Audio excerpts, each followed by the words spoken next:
Ahead of this year's last European summit, a crucial one on Brexit, the European Parliament debates the progress in the divorce talks. A Sakharov Prize with political bite.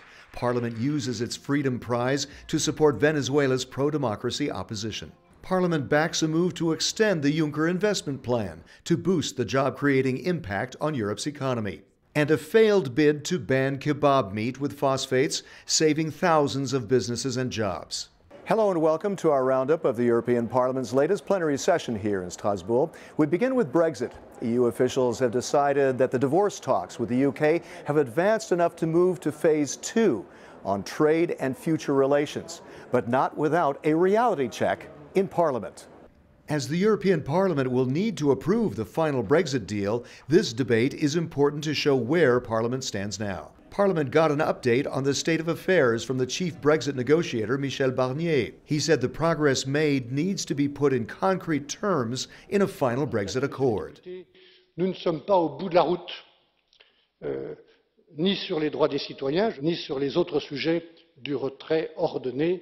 Nous resterons donc vigilants. EPP Group Chairman Manfred Weber says Europe's elected body wants the progress in the talks to lead to a fair deal for EU citizens. We welcome this progress, but we need now clarity whether London is really ready to accept what is agreed and what is on the table. Parliament approved a joint multi-party resolution which backs moving to phase 2, but notes outstanding issues. They include making the European Court of Justice decisions binding with regard to citizens' rights and guaranteeing free movement of UK citizens in the EU.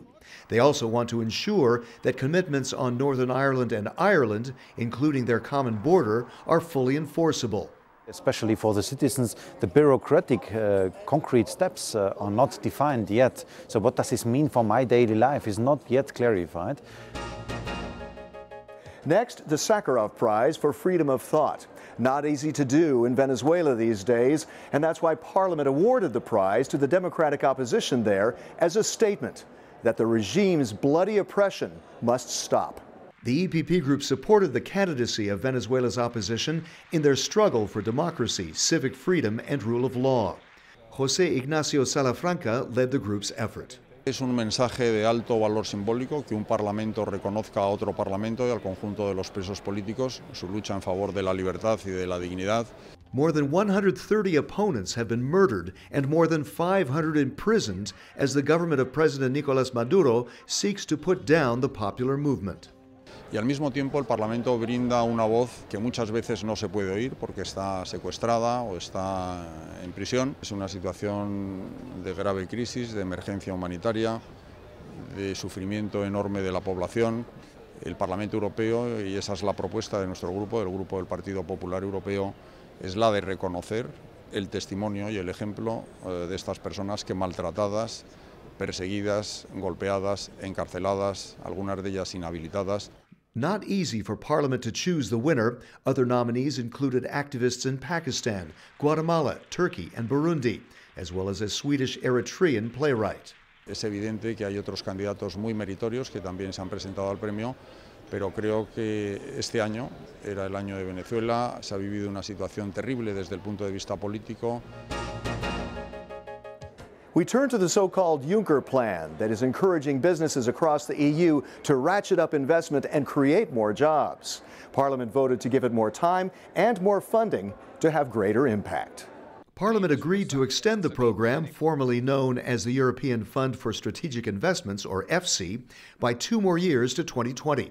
So far, it has mobilized more than €250 billion in investment and backed nearly 450,000 small and medium-sized businesses. The EPP Group's José Manuel Fernandez, a member of the Budget Committee, co-wrote the report. Il a un très grand succès, c'est à cause de cela qu'on a fait l'extension, maintenant jusqu'à 2020, pour mobiliser 500 milliards d'euros. Il va appuyer aussi la pêche, il va appuyer aussi l'économie sociale. C'est un fonds ouvert qui est très important pour l'investissement dans l'Union européenne, mais aussi pour l'emploi.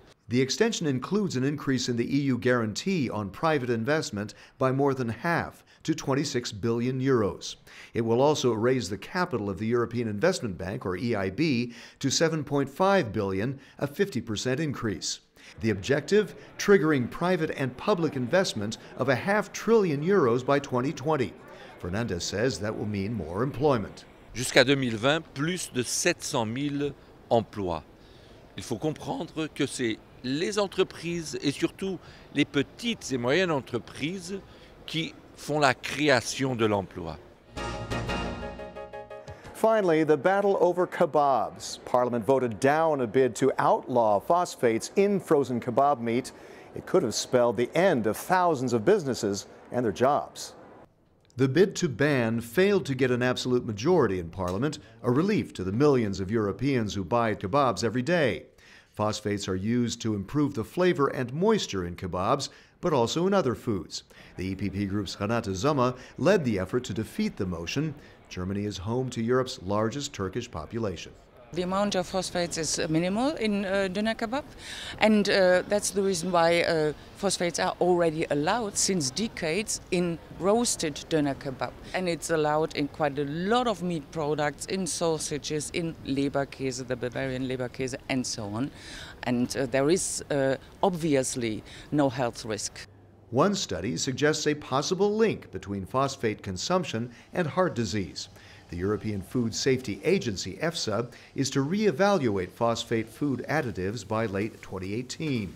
In the meantime, it's business as usual for kebab shops across Europe and their fans.